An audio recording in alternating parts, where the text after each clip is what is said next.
اور جن لوگوں نے دوسرے راستے کو فالو کیا ان میں بہت سے ایسے لوگ تھے جن کے پاس نہ مال تھا، نہ ہی کوئی بڑا عہدہ تھا، نہ کوئی حسب نسب تھا، لیکن اس کے باوجود اللہ کے ہاں ان کا مقام بہت بلند تھا۔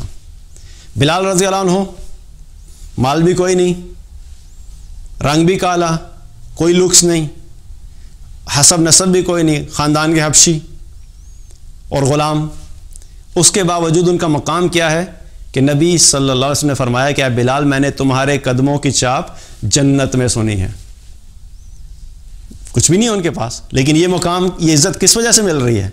کیونکہ اللہ کا تقوی اختیار کیا، اللہ کے دین کے مطابق اپنی زندگی کو گزارا، اللہ کے رسول صلی اللہ علیہ وسلم کی اتباع اور اطاعت کی، جس کی وجہ سے اللہ سبحانہ تعالیٰ نے ان کو یہ مقام دیا۔ تو اس سے کیا پتہ لگتا ہے کہ ہمیں اللہ کے سامنے جو عزت بنانی ہے، ہمارا پہلا کرائٹیریا کیا ہے کہ ہمیں یہ فوکس کرنا ہے کہ ہمیں عزت اللہ کے سامنے چاہیے ہے، لوگوں کے سامنے عزت کی فکر نہیں کرو۔ جو لوگ اپنے آپ کو لوگوں کے سامنے عزت بنانے کی کوشش میں لگے رہتے ہیں نا، یاد رکھیں کہ وہ ساری زندگی بھی لگے رہیں، وہ کبھی بھی سب سے عزت نہیں کروا سکتے، کیونکہ لوگوں سے عزت ہم نے نہیں اس پہ فوکس کرنا، ہم نے فوکس کرنا ہے اللہ کے سامنے ہماری عزت بن جائے۔ جب اللہ کے سامنے عزت بن جائے گی تو الحمدللہ وہ کرائٹیریاز فلفل کرنے ہیں۔ اور اللہ کے سامنے عزت بنانے کا کرائٹیریا کیا ہے؟ تقوی۔ بخاری اور مسلم کی ایک روایت ہے، نبی صلی اللہ علیہ وسلم ایک مرتبہ صحابہ کے ساتھ بیٹھے ہوئے تھے، تو اتنے میں ایک شخص گزرا، تو آپ صلی اللہ علیہ وسلم نے صحابہ سے پوچھا کہ تم لوگوں کا اس کے بارے میں کیا خیال ہے؟ تو صحابہ نے عرض کی یا رسول اللہ، یہ وہ شخص ہے کہ اگر کسی کو نکاح کا پیغام بھیجے تو اس کا پیغام قبول کر لیا جائے، اگر یہ کسی کی سفارش کرے تو اس کی سفارش قبول کر لی جائے۔ تو آپ صلی اللہ علیہ وسلم خاموش رہے، آپ نے کچھ نہیں بولا۔ اتنے میں ایک اور شخص گزرا، تو آپ صلی اللہ علیہ وسلم نے صحابہ سے دوبارہ پوچھا کہ تم لوگوں کا اس کے بارے میں کیا خیال ہے؟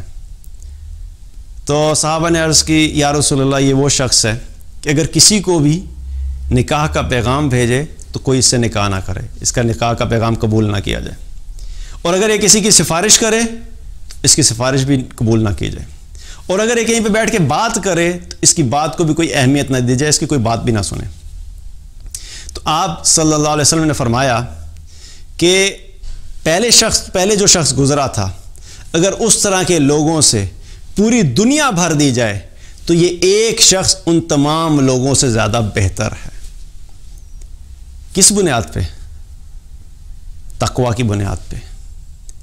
اگر انسان میں تقوی ہے تو چاہے وہ دنیا میں ایک فقیر کی طرح زندگی گزار رہا ہے، اس کے پاس مال بھی نہیں ہے، اس کے پاس شہرت بھی نہیں ہے، لوگ اس کی بات کو ویلیو بھی نہیں دیتے، لوگ اس کو امپورٹنس بھی نہیں دیتے، لوگ اس کی سفارش بھی قبول نہیں کرتے، اس سے کوئی شادی کرنے کے لیے تیار نہیں ہے، اتنا لو لیول کا ہمارے دنیا کے کرائٹیریا کے حساب سے انسان ہے، لیکن وہ ہے اللہ کا تقوی رکھنے والا، اللہ کا متقی انسان ہے، تو اللہ سبحانہ تعالیٰ کے سامنے اس شخص کی ویلیو اس دنیا کے تمام بادشاہوں سے زیادہ بہتر ہے، جو ہیں تو بادشاہ، جن کے پاس مال بھی ہے، جن کے پاس عہدے بھی ہیں، جن کے پاس بڑی بڑی سلطنتیں بھی ہیں، جن کے پاس بہت زیادہ ریسورسز بھی ہیں، لیکن اگر وہ اللہ کے نافرمان ہیں تو اللہ سبحانہ تعالیٰ کے نزدیک یہ سارے کے سارے اکٹھے بھی ہو جائیں، لیکن اس فقیر کی حیثیت جو کہ تقوی والا ہے ان تمام لوگوں سے بہتر ہے۔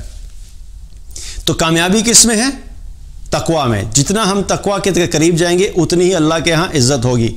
ابو بکر رضی اللہ عنہ نے فرمایا کہ ہم نے عزت کو تقوی میں پایا ہے، ہم نے عزت کو تقوی میں پایا ہے۔ تو ہمیں کیا فوکس کرنا ہے؟ پہلی چیز کہ اگر ہمیں عزت چاہیے ہے تو ہمیں اپنی زندگی میں تقوی لے کے آنا ہوگا۔